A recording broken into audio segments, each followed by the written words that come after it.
Good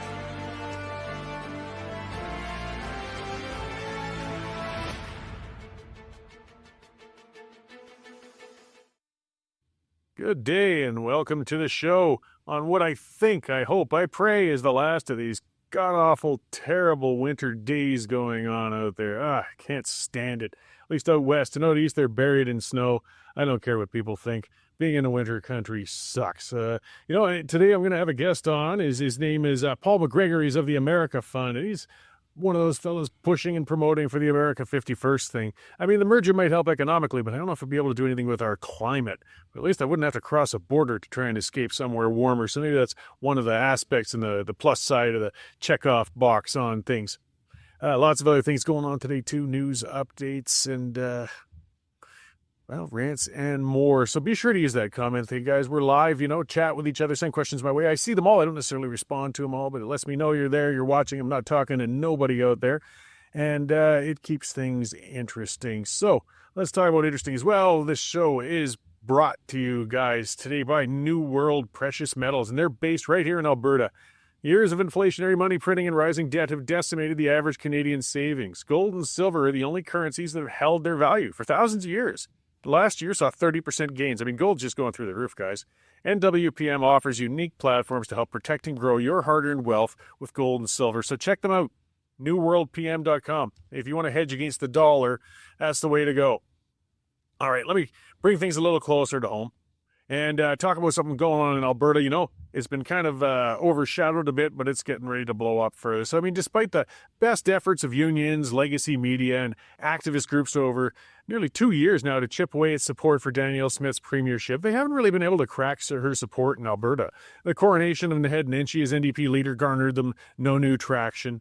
And I mean, while Smith's government hasn't been surging in the polls, they haven't had much to fear from the moribund NDP.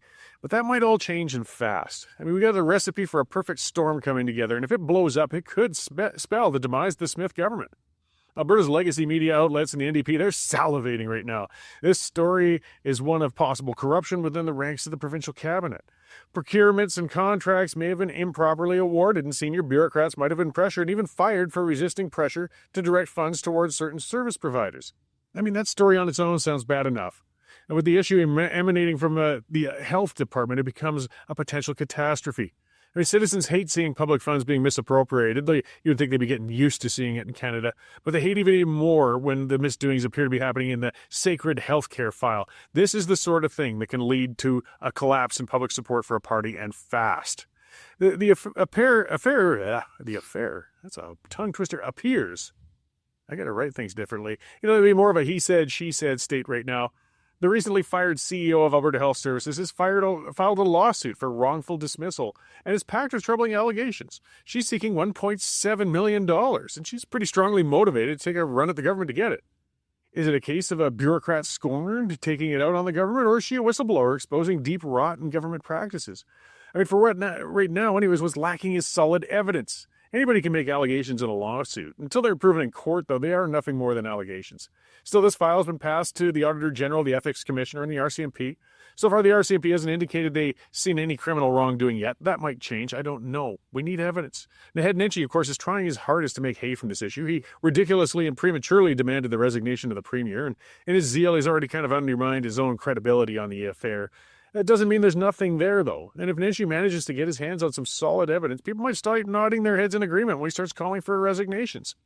Premier Smith must get on top of this issue as soon as possible. It took precious days before she even addressed it at all when it broke, and she's really kind of avoided commenting in depth on it when possible. I mean, on a weekend radio show, she reiterated that she welcomes an investigation by the Auditor General, but that just won't be enough, obviously, at this point. The UCP government can't try to rag the puck on this issue and hope it fades over time. That tactic works well with federal scandals, but it won't cut it in Alberta. The issue is only going to grow, and internal party dissent is going to start growing. That's always the biggest risk for Conservatives. It's believable that the allegations were made more from spite than fact, but Smith has been trying to reform the bloated healthcare bureaucracy in Alberta, and many insiders are eager to derail her efforts. If that's the case, though, it must be fought, not deferred. Premier Smith must come out swinging rather than trying to stay in the background. The pending trade war and tariff issues have granted the UCP some cover on this issue. A scandal at the top levels of healthcare management would typically be at the top of the headlines for weeks, but it's struggling for notice as national issues overshadow it.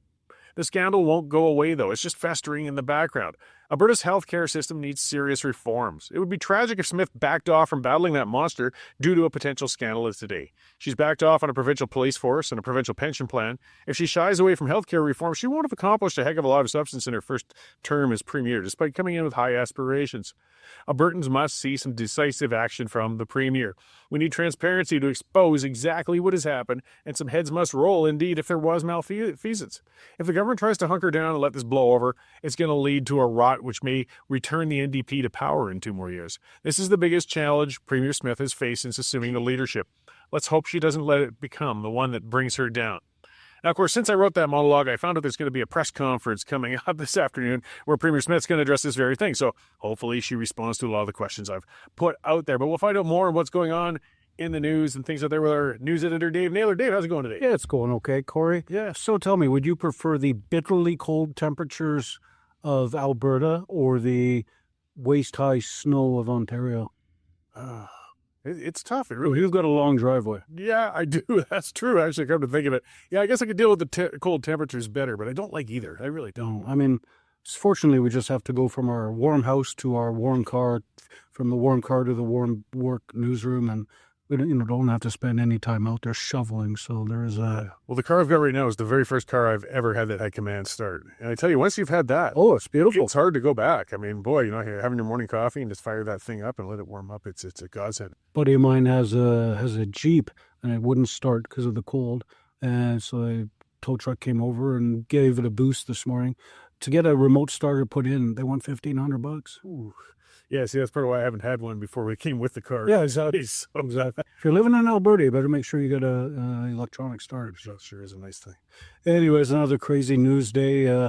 Folks at Democracy Watch, who do good work, have announced they're initiating a private prosecution of Justin Trudeau in the SNC Lavalin affair. So that's good news, and may hopefully finally get some answers. Whole bunch of Quebec and environmental people got together, including the wonderful folks at the David Suzuki Foundation, and said these revived pipelines, or revived interest in Quebec pipelines and Canada or Energy East, it's just a mirage, and it'll never happen until we get some social accountability. And that comes with polls showing that majority of Quebecers want these energy projects. Speaking of projects, the Prime Minister, who's only got 3 weeks left, has announced a multi-gazillion-dollar deal to build high-speed rail from Toronto to Quebec, traveling at 300 kilometers an hour. I mean, they've been talking about this since we were young lads, and it will never be done, will it? No, but they can spend billions studying it. They can spend billions studying it. I bet you a Quebec contractor's going to get it. You think? I mean, and how does he have? He has no moral authority to do this because he's an outgoing prime minister. He's a resigned prime minister. Mark Carney wants to make himself look good. Maybe he'll cancel it on day one. So we got another airplane falling out of the sky. This time in Tempe. Small aircraft this time that sent up huge plumes of black smoke, and unfortunately it looks like there's one person killed there. There's a CBC host, Corey, called Travis Danraj, and he's missing. He's missing in action. People have noticed that he hasn't been on his usual spot on CBC, and his lawyer put out a statement saying, yes, he's been put on leave, and everybody's sort of theorizing that he was too equal in his coverage. He wasn't focusing on liberals and NDPs. He was giving equal voice to conservative voices, and that's what got him pulled off. Blasphemy in the state broadcaster. Well, they're Catherine Marshall on their case now. Yeah. So we know she's a good lawyer. We contacted CBC. They said we don't discuss this sort of stuff. We can only tell you he's still on the payroll. But he's on leave.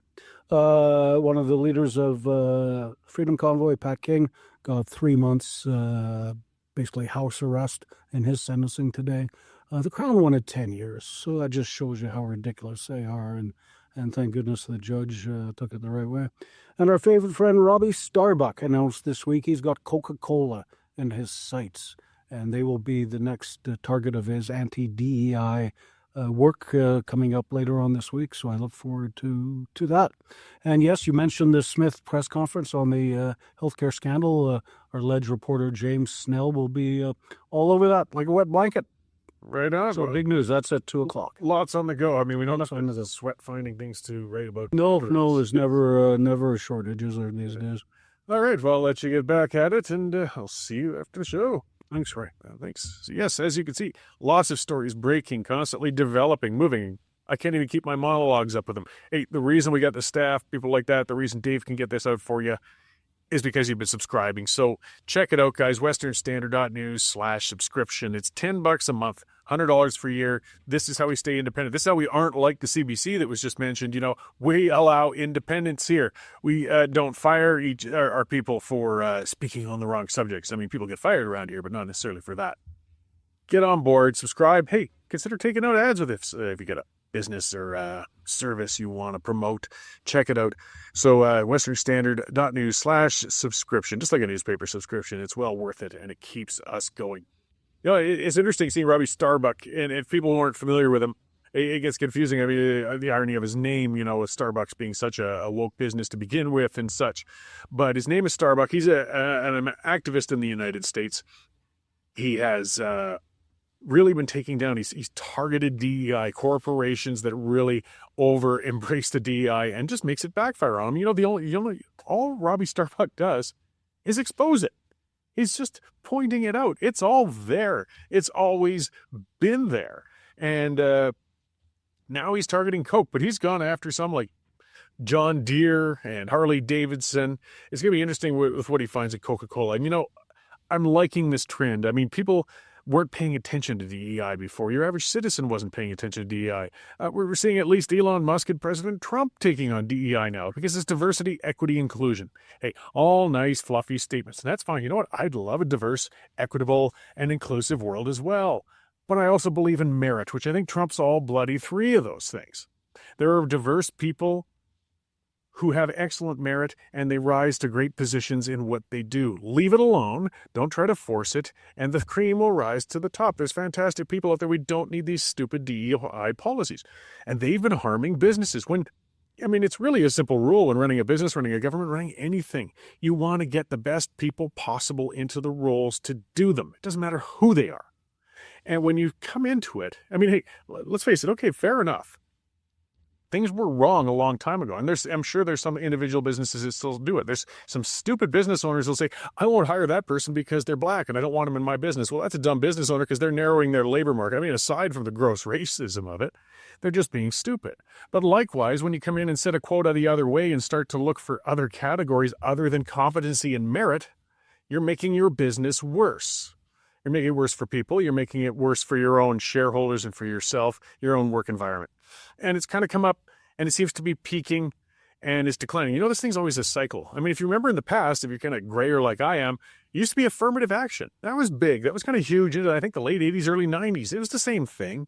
And because it stunk, because it led to people getting into positions they shouldn't be in, or worse, some people who were really, really well qualified for positions they were in, but because of these programs, people will look and say, oh, that's a tokenism. That's a hire that they just brought in for that, which is really unfair for the people who work their butts off to get to those spots if they happen to be minorities. It's just a bad, ill-conceived, wrong concept, and it's fading and it's dying. So, you know, when I rant and get on things and moan about a lot of negative things, that's one positive development that's starting to rise. We're kind of getting to the crest of that cycle again on one of these bad trends, this foolish trends of DEI happening out there. People like Robbie Starbuck, people like Trump, and hopefully then it inspires some of the leaders in Canada to find the courage to take on these ridiculous programs, these idealistic idiocy notions, and just get back to some common sense in our governance and in our business world.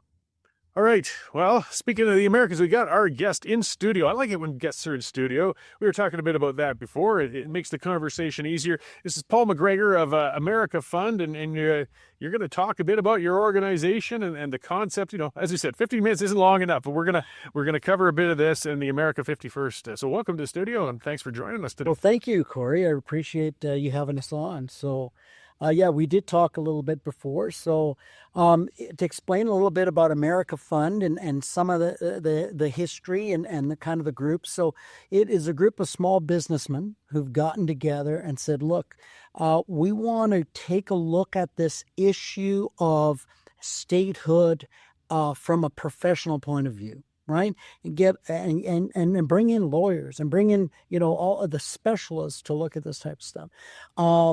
So there's a little bit of history with, of course, the two spokespeople at this point in time is myself, and I am and was the president of AB 51 project, which was a few years ago. And that the primary focus of AB 51 project was to look at the Constitution for Alberta, right? Give us some real details about what it could be and what it should be.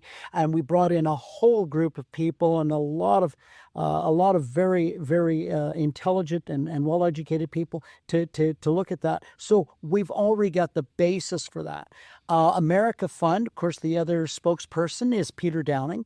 So Peter and I, a little while back, and some other businessmen as well, we came together and partnered with America Fund as the mechanism by which we could fund, do the things that need to be done for AB 51 as a concept, right? Now, so that's a little bit about the group. And its focus is to educate people and say, look, there is a path. This is a good thing for Alberta, financially, economically, for our children, our grandchildren. This is a good thing, and really, in our view, really the only way to go forward, considering current geopolitical and geoeconomical circumstances. That look, we need to have a path to protect Albertans and Western Canadians as a whole, and give us something solid that we can actually that's been well thought out. Let's put it that way. Yeah, so this concept's been around for quite a while. We were talking earlier. I was working with Patrick Beauchamp, over 25 years ago, and he was trying to promote it. It was difficult to get that concept out there, and that's where you're saying it's an educational concept, but it really has reemerged on the scene. I don't know if it's taking widespread support on the ground, but people are talking about it more than ever, thanks to President Trump repeatedly mentioning that. Yeah. Oh, he's been talking about the whole country as a 51. So we've been looking at this a long time. We don't see it as a whole country thing. Okay. Economically, Canada's got a problem. Its governance is a problem. Everybody knows this. I mean, the Canadian system is broken. It's not fixable. A new leader goes in, same problems. It's already, and we were talking about this, Senate's already predetermined. Judiciary's all predetermined. A Bill of Rights ain't worth the paper it's written on. Trucker convoy prove that. So the system's got a problem, and we need to really change that. But what we're interested in is dealing with Western Canada as a group. And like you've said, Corey, the separation thing is nothing new. It's just, which direction do we go kind of deal, right? So right now what happens is in crisis, people change. People want change. We're very excited. We see the best is yet to come, to be honest. There's two ways to look at a crisis, and anybody who's ever been successful in business or in investments, you look at a crisis, you can be scared, you can run, you can get out, and of course you lose, right? Or you can see it as an opportunity. And this is an opportunity for Alberta and Albertans to take control of their own governance and their future for themselves and their children. So with this, I mean, that's part of it. Right now is at the educational point. You're kind of taking advantage of that. You've been at it for a long time, but no, it's in the scroll. It's in the news. People are looking at it. So you want to now, I mean, your perspective is you want them to come out of it with a positive view on the concept. Yes. what kind of steps do you start working from there when you go beyond the educational? Like, what are the mechanisms? That's where it gets a little And it complicated. does, and there's a lot of moving parts to that. As I said earlier, there's a lot of moving parts. Obviously, we need to look at, and we are working in this in the background. We need to look at the partnerships with businesses, Congress, Senate in the U.S. We need to look at the Constitution for Alberta and come up with something that is a viable path to be able to do this. Now, before, as you said, this has been talked about, but there was no path. Everybody's like, well, that's great, Paul, or whoever the spokesperson was at the time. And but how do we actually do this? I mean, Clarity Act, forget about it, right? You got 51%. It's got to go to the Parliament. 3/4 of Parliament have to agree. It's never going to happen. It's set up for a failure. But now that we have an American protectorate and an offer that says, okay, you know what, guys, you can come in to the mansion at this point in time. We have a lot going on economically in Canada, and with foreign nations and foreign interference. It's all over the news. I won't get into the weeds of that. But I mean, really, just look at what's going on.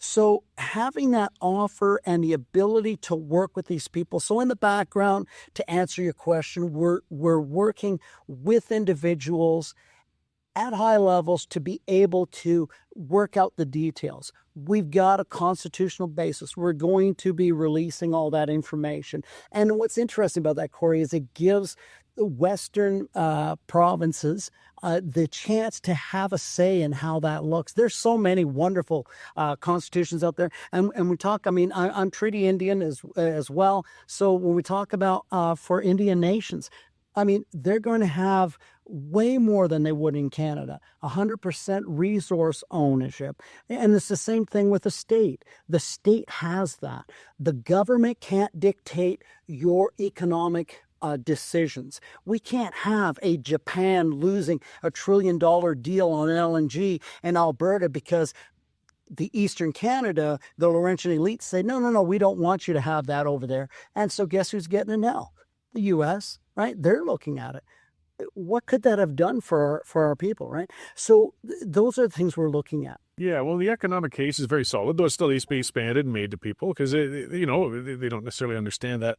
At some point, though, you have to approach the political class. Like we have a broken system, but we have a mechanism we are within, and people will expect that we're going to need some elected support at some point. So now we start talking to you looking at should federal parties become engaged, provincial parties, So existing personally, I don't believe the federal option is an option because you're working in a system that's already broken to begin with. So how do you do that? I think more on the provincial side and working with premiers and so on and so forth that will look at this. The people need the option. Right now we have this, excuse me for saying, fake Team Canada thing that really is not looking at the interests of individual provinces. They're looking at a governmental system and maintaining that. We have Pierre Poilievre, former Stephen Harper. Love these guys. Okay, that's not the issue there, but their response was that Canadians should have any amount of suffering to maintain the name. This is just a fake line where that creates this whole country. And what we need to do is look at our own areas and our own people and have our leaders like Premier Smith and so on and so forth. And I realize that, they have their own supporters and their own viewpoints, so on and so forth. But people need to have it as an option, Corey, that they say, look, here's the option. Here's Canada. It's like I was saying when my kids were young and they needed to make a big decision. I'd say, look, get out of the emotions. Let's put the pros and cons down, right? And let's see what's good for our future. it's not about how I feel about a particular, and I'm not ignoring or to throwing out the emotions. There is an emotional sense to this, but for us, we're Albertans first, we're Westerners first, and because that's our home, that's our backyard, that's my living room we're talking about here, and so that's what's important. And I think the governments, yes, we have to approach them, and I think we're ready and to talk to them and to say, look, guys, you need to present an option to the people and stop the fear-mongering, because the fear-mongering isn't going to do anything but make everybody weak. And that's a problem. So the discussion's been brought out for President Trump. He's brought a lot of discussions out. Yeah. I wonder how much necessarily it's interesting to watch. I mean, I've been observing. So to some degree, I think it's kind of galvanized a sense of patriotism among Albertans, even within Canada. As you said, there's some of that Team Canada where it's misgiven. I mean, I think some of it, as you say, is strategic on Trump's part. Yes. But when one of an analogy I use in a sense is, Alberta and the rest of Canada, or Alberta, Eastern Canada, have been like in a domestic dispute and squabbling for a long time. But you got to watch it when you step in between a couple that's having a domestic dispute, because you could find both of them turning on you. And, say, hey, I can't stand that one, but this isn't your business. Let us sort this out, and then we'll talk with you. I'm just saying that, it's brought the discussion up, but I think it might have made some people dig their heels in. Sure. And you know what? Look, controversy brings a conversation. We were saying that at least the conversation's happening. And once all the emotions settle down and the crises builds, unfortunately, what's happened with the Team Canada approach is to counter tariff, and I said this before, everybody talks about, Trump came in and just tariffed us and it's a terrible thing that he's done. Well, wait a second. We've been tariffing the U.S. for years, and forget about 25%, 200, 250%. You can't even buy cheese and get across the border, without having a massive tariff. I had one border agent say, and I have wide latitude, I can charge up to 400% tariffs on it. None of that's been mentioned. It's all like a military takeover in the sense of that's the emotion. But what are we protecting? We're protecting carbon tax. We're protecting this relationship that has basically said Alberta has only one purpose, which is, since its inception, Clifford Sifton said the purpose of the West was to enrich Canada. And at that time, Canada was Upper and Lower Canada, as you know.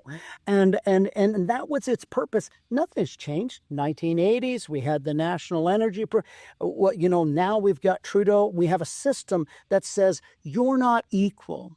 So how long, it's like the Declaration of Independence said, how long do we need to, and I'm beating this up and paraphrasing it, I could look at it, but how long do those ties have to last? Forever and ever? Or do we look at it at the situation right now, and as parents, as grandparents, make the choice, business people make the choice and say, hey, we got to look at the pros and cons in this. And I think as a government, governing people, not ruling them, saying, listen, this is the only option, and if you don't do this, the whole world's going to fall apart. This whole Chicken Little thing that the media, paid for by Trudeau, by the way, right? So, I mean, it's laughable. Everything that they're, so Canada as a group could have existed, but the trucker convoy, I think, was the end of that. Basically, it was alienate everybody else. We're the ruling class. This is a neo-feudal system. You are subjects. You will comply. We'll take we'll put you in jail. We'll take your money. We'll freeze your accounts. Peaceful Canadians wanted to say, we wanted a say. You do not have a say. We never have had a say. So we need a say right now. We need the premiers of the Western provinces to say, okay, guys, there is two options to this. And let people present it. Let's have that conversation. Get away from the fear-mongering. Yeah. Well, we knew the conversation would go fast, so before I start rapping with you. Is it? We're not out yet. But before I let you go, and are there plans maybe for events or gatherings or things like that? Yeah, so we are planning constitutional events. The summertime is better for that kind of stuff. Of course, in the wintertime it's a bit tough. There's nothing right now as in a date made up.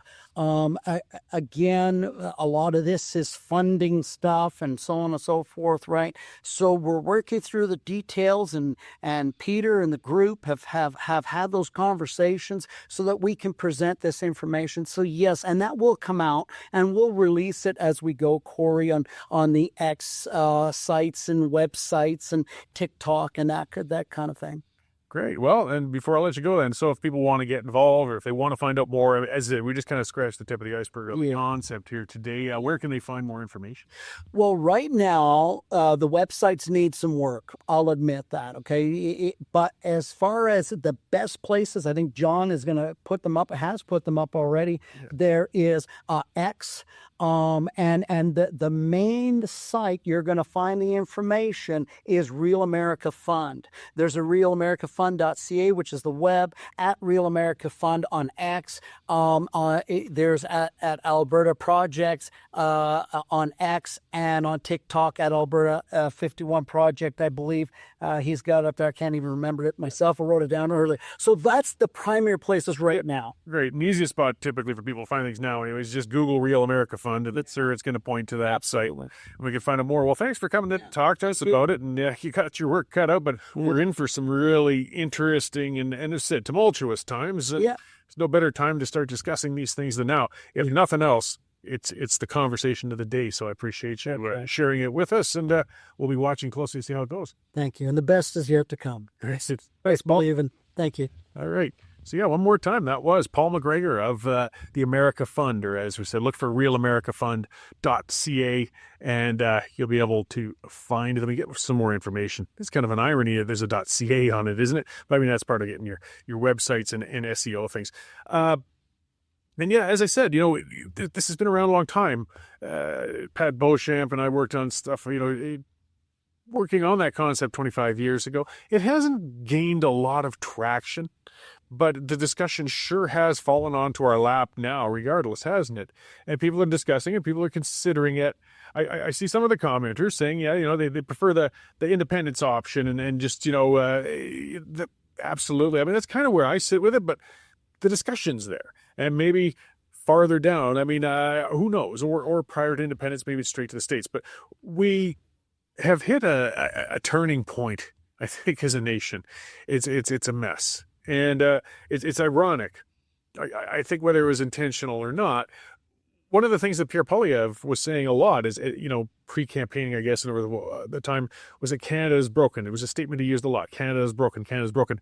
Watch, he's going to stop using that. He already has stopped using that. In fact, the legacy media and the usual suspects in Eastern Canada are pressuring and watching for whenever he says this. They say, you're a disloyal man saying that. Well, no, it doesn't matter. If it's broken, it's not a matter of loyalty to point out it's broken.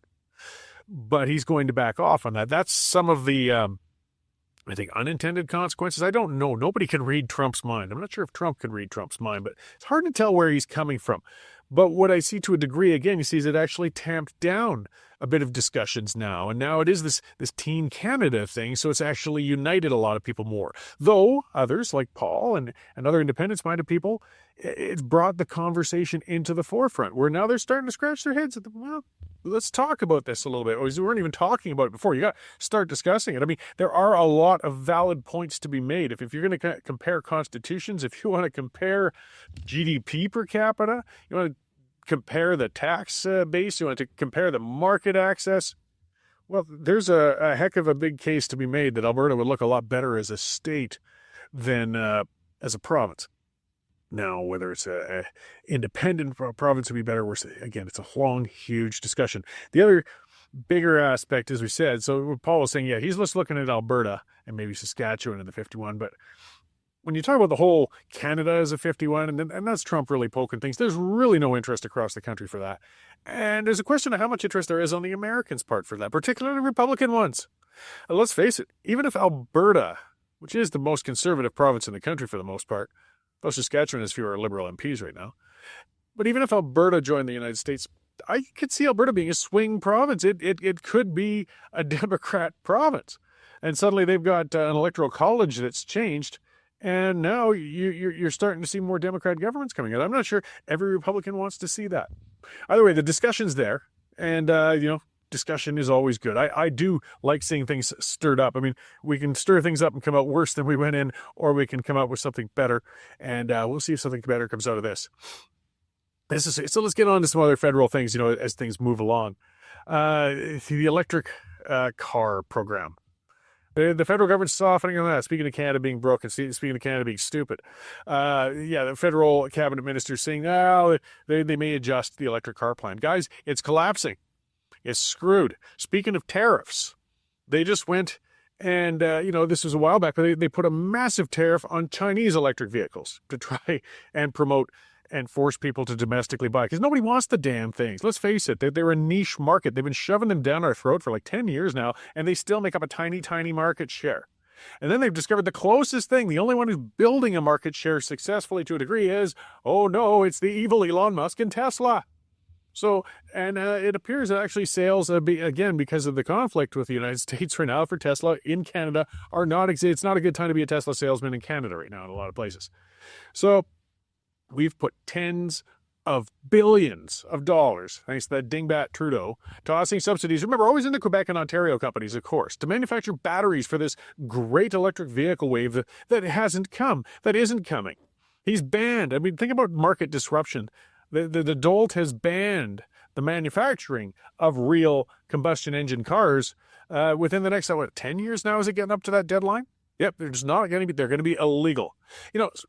That's obviously going to get repealed because the electric vehicles, the grid, the works, just totally unfeasible. Just idiotic promise. The problem is, when you look at manufacturing, when you look at planning, when you look at businesses, they're not going to invest here on those things because you just don't know. When is he going to reverse that? Or maybe we will be stupid enough in Canada, Quebec and Toronto, we'll put more Liberals in, and these idiots will still keep trying to shove this down our throats.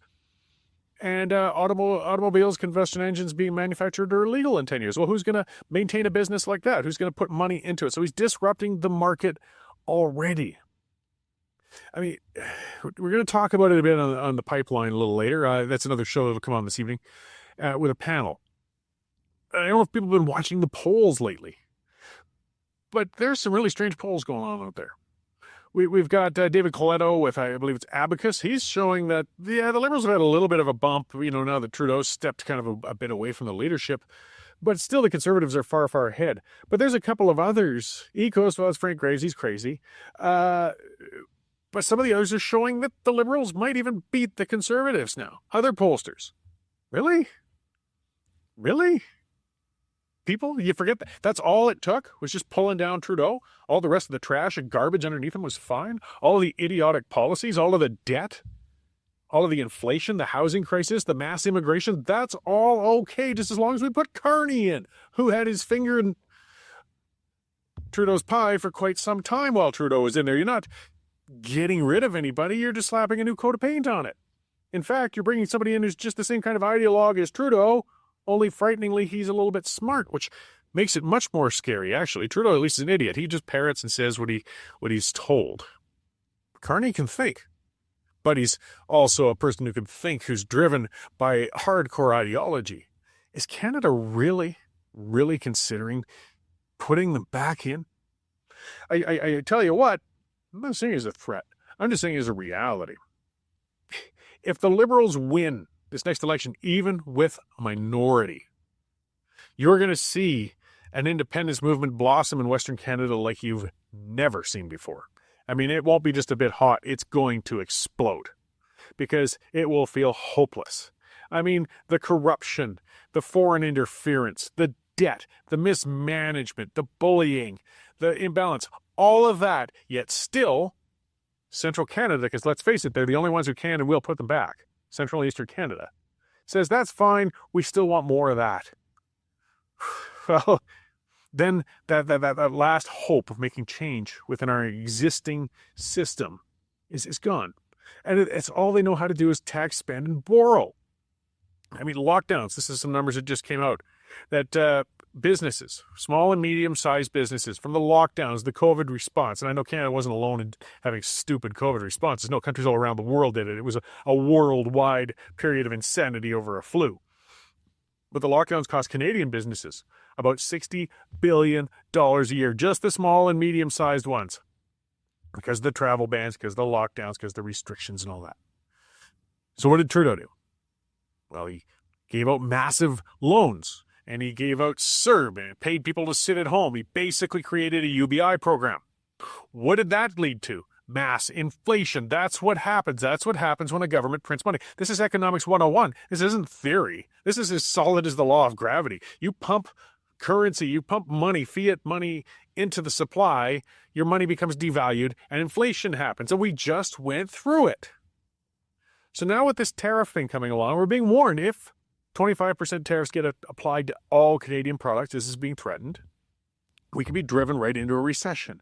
Trudeau's first response was, and he even used the parallel, he said we would bring in a COVID-level type of package, a spending package to help Canadians through it. That's the best he can come up with, is that we're going to live on the credit cards till we get through the storm. That means more mass inflation. That means more pressure on the entire country. And of course, when we're choking off our producing provinces like Alberta, BC, when we block oil and gas projects, where is this going to come from? We are really up the creek, guys. And hey, Trudeau isn't alone in bad economic policy. We're in bizarro world. I mean, people celebrate Trump as a business genius. Okay, well, I don't know about some of that.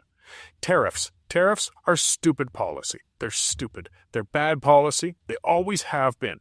They tend to harm your country. If another country wants to sell you a cheap product, let them. Let them. It's saving your citizens money.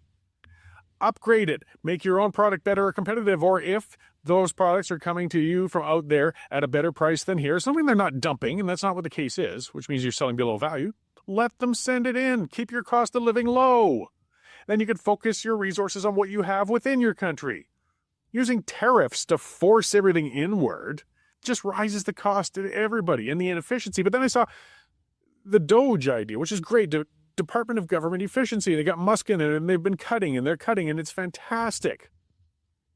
And now, though, they're talking, saying, we already see some of the benefits of this, and what we're talking about doing is putting out a one-time $5,000 per person Doge payout because we've saved so much. Well, how much is your Doge saved? Well, about $700 a person so far. Well, are you lying or stupid? Elon's not stupid. So why are you saying this crap? Because if you go cutting a check for $5,000 to every American, you know what that's going to do to inflation. You know that's what that's going to do to your currency. Why? Why are we... I mean, so quit canonizing these guys. They're doing politics through platitudes, and they're playing to the lowest common denominator. I know economics is boring. I know not everybody wants to read The Road to Serfdom. But read a little bit of Hayek. You know... Check out the Austrian school and some of the intellectual economists who've pointed this stuff out. This is not ground that hasn't been trodden before. We know these things don't work. Yet we keep going into it. Why? We keep kicking ourselves. So we're coming into an election period. And some I'll give a heads up on. We're going to be expanding our content, by the way. So starting in March, I'm going to be doing a second show through the week. And it's going to be a longer, more extended one. It's going to have very much of an election focus because the election period is going to go for months. I mean, let's look at our timeline right now. Assuming we get a spring election, who knows? God, there's so many variables going on. It's a pretty safe bet Mark Carney's going to win the leadership in a few weeks. And then he's going to have 2 weeks to get his feet under him or so before there's just no avoiding going to Parliament. Now, here's where one of the bigger variables comes along, too. Will he cut a deal with Jagmeet Singh to extend Parliament into fall? I wouldn't be shocked if he does, but chances are pretty good, I think, that a confidence vote is going to come. We're going to have a spring election. We're going to have a lot to cover. It's going to be a very, very important election, a big one. Look at this mess that we are in. And then hopefully getting into June or late May, we're going to have a new prime minister elected by Canadians, whatever way this thing's going to come out. So because of all of that happening for a few months, I'm going to come in another day a week. We're going to cover more of that. We're really going to focus on it. It's going to be a longer, more extended show. And I will have a variety of guests. I mean, we're going to talk about other issues and everything else on the show as well. But that's something else we're going to be doing. We're expanding our digital and broadcast content here at the Western Standard. So be sure to watch all our channels and share them with others, guys, because this is how we'll do it. Legacy media isn't going to cover this. That's another part of this election. One of the things Pierre Poilievre has definitely been strong on, it's a promise I hope if wins that he follows through on is defunding that repugnant dinosaur of a state broadcaster, the CBC. And he's also talking about cutting subsidies to the rest of the bloated, out-of-date legacy media dinosaurs that are all going broke out there too. But they're so dependent on the government bailing them out. You thought you saw media bias before you watched this election because they're fighting for their own lives right now. They're praying the Liberals get back in because that's the only way they're going to manage to keep going. Look at Chorus Entertainment stock. It's still sitting around 9 cents. They're laying people off all over. That's who runs Global, a bunch of radio stations. All of the major newspapers, almost all of them anyways, are going broke. They're going to rally around the Liberals because that's the only hope for subsidies. But it's pretty sick. That's why independent media is so critical, guys. It's so critical. You got to get media that relies on subscriptions, that relies on readership, that relies on advertising. Doesn't mean there's zero bias, but there's far less, and it's not beholden to the government. That's why even now, I like Daniel Smith. I'm still critical of her when she screws up, and I will be. Because our publication doesn't rely on UCP for its funding or rely on the government, and it's got to stay that way. We don't take tax dollars. We won't. But we're going to have a whole bunch of those guys who do take tax dollars covering the next election, so watch for it. So, guys, again, a little self-serving, but share the links, share the word, get it out there. Keep tuning into this broadcast. I really appreciate you coming in. Get those subscriptions, and keep sending me feedback. Follow me, Cory B. Morgan on X, and let's keep this conversation going. We're in a very important period of Canadian history, and hopefully we can come out of it better. All right, that's what I got for today, guys. Thank you for tuning in, and I will see you all again next week at this time.